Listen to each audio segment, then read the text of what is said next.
Hope you stay with me on my journey to become more fluent in English. How much mark does writing task 2 contain? In writing task 2, there is a 66.67% of the marks of the whole writing band.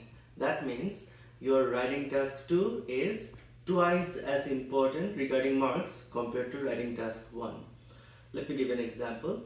If you get 6 in writing task 1 but 7 in writing task 2, then the 7 in writing task 2 will be more important. Your overall score will be around 6.67 if I'm doing my math correctly, which will be 6.5. So it will be a little bit rounded down at the end of the calculation.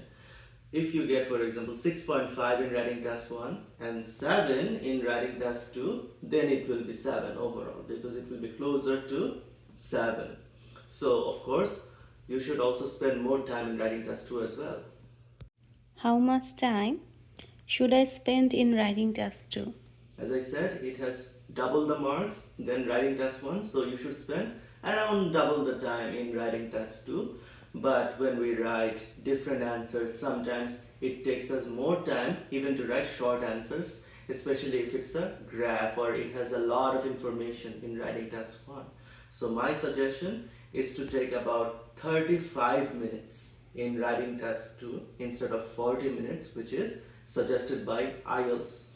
So 35 minutes for writing task 2 and about 20 minutes for writing task 1 and maybe at least 5 minutes for proofreading, which we will talk about later. How many words should I write? It says in the question itself, write a minimum of 250 words. So we have to fulfill that criterion of writing at least 250 words for writing task 2. That's not a lot of writing actually, and if you follow my suggestions you will see that you're writing 300, even more than 300. I myself, usually write around 400 words for writing task 2, and I know people who write even more, 500, 600 words even for writing task 2. There is no upper limit. Even if you write 1000 words, it's completely fine. But of course, if you write a lot, you need more time. Maybe you are vulnerable to making more mistakes. So at least try to write 280 words. In that case, you will fulfill task response as well. So a little bit more than the minimum, which is 250 words. How many paragraphs should I write? That's a good question, and it depends on the question that you get. Usually, I suggest my students to write 4 paragraphs. I suggest this to my struggling students, those who are struggling to get 6 or 6.5. I suggest a 4 paragraph structure. However, if it's a discussion and opinion essay, sometimes there will be questions like discuss both views and give your opinion. I suggest my students, so that it's simple, to write about one view in one paragraph, another view in another paragraph, and then their own opinion in the third body paragraph. Of course, there is an introductory paragraph, there is a concluding paragraph, then overall 5 paragraphs. But if it's not a question where it's asking for your opinion on both views and also your ultimate opinion, if it's not a discussion and opinion essay, you can finish any essay within 4 paragraphs.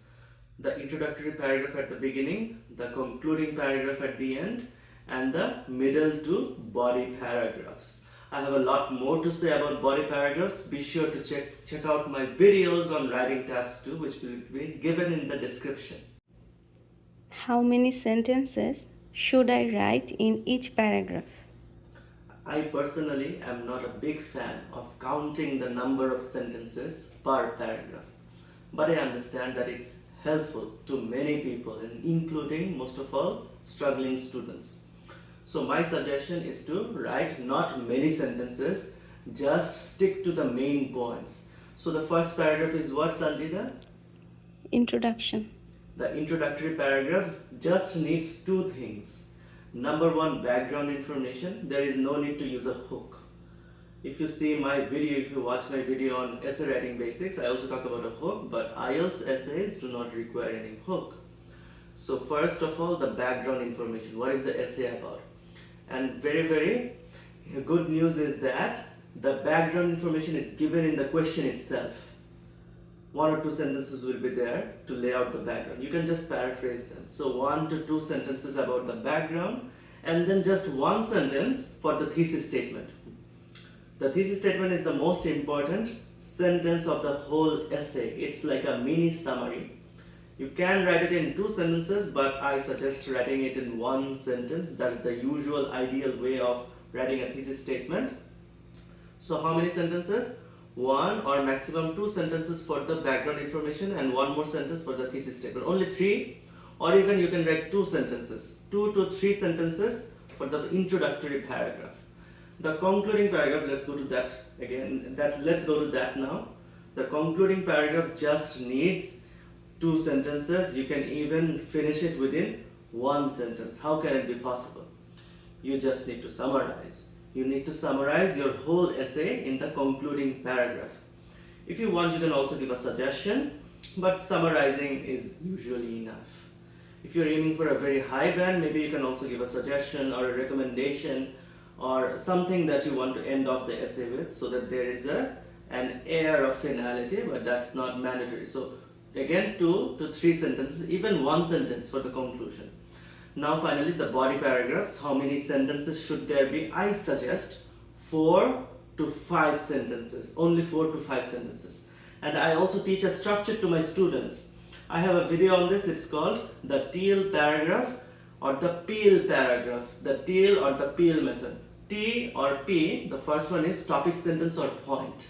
The topic sentence is the major sentence that guides the whole paragraph. It's like a mini summary of the whole paragraph, body paragraph, not the introduction or the conclusion. It says what the paragraph is about, and then you just explain your topic, sentence or point. Then you give an example, then you link back to the topic sentence. It's like a restatement of the topic sentence. Again, topic sentence, example, explanation. Examples and explanations, they are interchangeable. You can first explain, then give an example, or give an example, then explain. Then finally link. So 4 to 5 sentences for each body paragraph. Should I write about both sides of the argument? I wanted to talk about this in a previous question about how many paragraphs you should write. So it's a very important question. I always focus on this when I teach my students. How many paragraphs should you write, and should you talk about both of the sides of the argument? So usually in the IELTS Writing Task 2 part, you will get 2 views, or you will get a view and they will ask you whether you agree or disagree. That means there are 2 views, right? So if you agree, then you only need to talk about your agreement part, why you agree. If you disagree, you only need to talk about why you disagree. You don't need to talk about both sides of the argument. However, if you want to write one paragraph for your agreement, another paragraph for your disagreement, that will be constituting your 2 body paragraphs. That's also fine, but there's a problem. Then your task response, which is the first rubric element, the marking criterion, that will not be very much complete. That will not be sufficient. Just 1 paragraph for your view, that's not enough usually.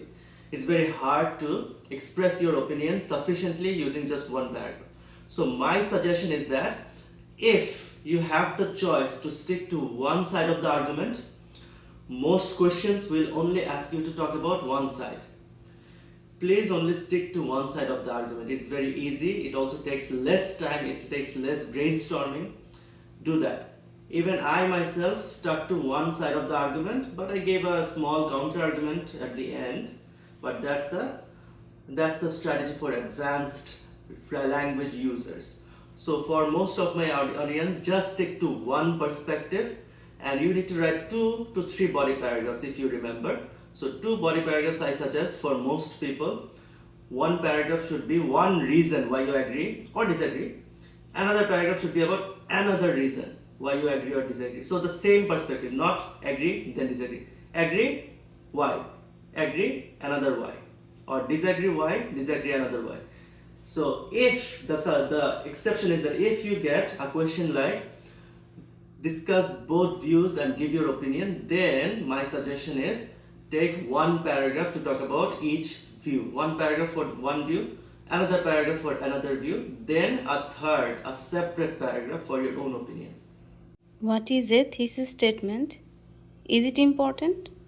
I talked about this in a previous question's answer. A thesis statement lays out your response, your answer to the question in 1 to 2 sentences. My suggestion is to use only one sentence for the thesis statement. An example would be, I believe going abroad, if the question is about going abroad, good or bad overall, what is your opinion? Going abroad has more advantages than disadvantages, such as blank and blank, dash and dash. So just two things, two components. So first you talk about whether you think there are more advantages or disadvantages, or do you believe in this, and then you give 2 to 3 reasons. It's an IELTS essay, just a 250 word minimum essay, so I suggest only 2. Do not go above 2. Just 2 reasons. You may have 4, 5, 10 reasons if you think about it, if you try to brainstorm, plus, but please, as I said, just 2 body paragraphs and 1 reason per paragraph. So again, my example is, going abroad has more advantages than disadvantages, such as having more opportunities to earn more, let's say. That is one reason.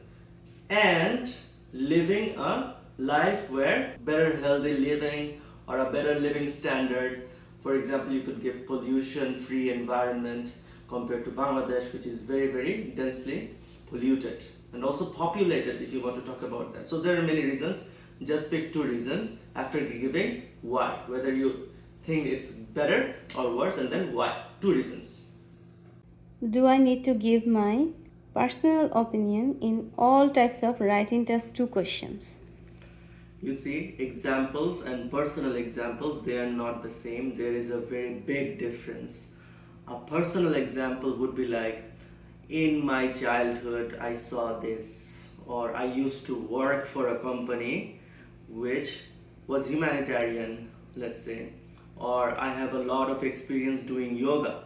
If the question is about exercise or physical well-being, if you give your own example or your friend's example or your mother, father, any personal people, that any personal relationship that you have, then it's a personal example. I suggest all of my students to not give personal examples. That is not a crime to give personal examples, but the question is asking from your own understanding, from your own knowledge. That doesn't mean from your own life. So you should say, instead of I saw this or in my opinion, you can say, but you should not say from my experience I have seen. Just say that people in my country or people worldwide, people tend to usually. So use language like this, not your own personal examples. What grammar rules are the most important? All simple grammar rules: tense, subject verb agreement, active passive, if you can write about those. So if you were to ask me about one grammar item which is very, very important that many people do not know, I would say complex sentences. Technically, a complex sentence is any sentence which has one independent clause and at least one dependent clause. So I will not go into the technical details here of what is an independent clause, what is a dependent clause. Let me give an example. He failed the test even though he studied a lot for it. So this is a complex sentence. An easy way to write a complex sentence is to make it a conditional sentence by adding if or even though, when, while, where. Not all sentences will be complex sentences if you just add those, but it's helpful to think about. Why are complex sentences so important for IELTS Writing Task 2 and also for Writing Task 1? That is because if you look at the public band descriptors or the marking criteria of IELTS, you can just Google about them, IELTS marking criteria. You will see that in grammatical range and accuracy, which is one of the 4 marking criteria, it has 25% marks. So in those 25% of marks that are allocated, grammatical range is first and accuracy is second. So that means that range is more important than accuracy. If you take a more deeper look into the rubric, you will see that if you have no subordinate clauses, which are dependent clauses, that means if you don't use any complex sentences, because complex sentences have subordinate clauses, you will not even get a band 4 in grammatical range and accuracy. If you don't believe me, you can just take a look at the criteria. That means even if all of your sentences are correct grammatically, no inaccuracy at all, still you will get a maximum of 3 in grammatical range and accuracy. So even if you make mistakes writing complex sentences, you have to learn how to write them and you have to try to write them to get a good score. How much time should I use for proofreading? That's the last question, but that should not be the last thing on your mind. You should think from the beginning that you need to have at least, I'm saying again, at least 5 minutes for proofreading. Proofreading means looking over your answers and checking for small mistakes and sometimes even big mistakes. So small mistakes are, for example, grammar errors, spelling errors, whether you've given a break in the paragraphs. So if it's a computer-based test, it's very easy and simple to fix these mistakes. If it's a paper-based test, still you can fix those mistakes. You can just cross them out. You have to use a pen nowadays. You have to cross them out and then write the actual one. If it's a paragraph related issue, it's a lot trickier to fix a mistake in a paper-based test, but in a computer-based test, you can also cut paste paragraphs and move them up or down, or maybe cut paste a sentence that was in this paragraph and you put it in another paragraph because that is more relevant. But anyway, proofreading is supremely important. Sanjita, why don't you speak a little bit about it, how important it is from your own personal experience? Yeah, actually, from my experience, I believe that we should spend time for proofreading. When I spend time for proofreading, I make less mistakes. But if I spend more time in writing and less time in revising, then I tend to make more mistakes. Is it worth it to take about 5 minutes or even more for proofreading, Sanjita? Yeah, it's worth it. Hmm. I would say it's definitely worth it and we should go for it.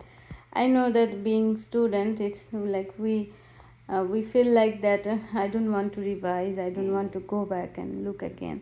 But trust me on this, like in IELTS, it's really important. You need to go back and proofread whatever you wrote. And in computer based IELTS, it's really necessary, because when we are typing, it can be a typing mistakes as well. And yeah, I make a lot of typing mistakes myself, so I can understand like people are there who also make some typing mistakes, or there can be other mistakes as well, like if you forget to put comma before and or before other things, so if you go back and you can spot this. Yes. Okay, so that's the end of the video. Subscribe if you like the content, and I hope you stay with me on my journey to become more fluent in English.